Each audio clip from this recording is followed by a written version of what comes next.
వాస్తవంగా ఇప్పుడు ఈ సినిమాలకు సంబంధించినటువంటి పైరసీ చట్టం ఏదైతే ఇప్పుడు ఈ ఐబొమ్మ రవి అరెస్ట్ అయ్యాడు గదా!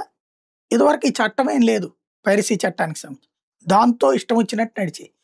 రోడ్ల మీద పెట్టేసేవాళ్ళు గదా సినిమాలు. అలాంటి రోజుల నుంచి ఇప్పుడు పైరసీ చట్టం అన్నటువంటిది వాస్తవంగా రాజశేఖర హయాంలో 2005లో యాంటీ వీడియో పైరసీ సెల్ అనేది ఒకటి ఎస్టాబ్లిష్ చేశారు.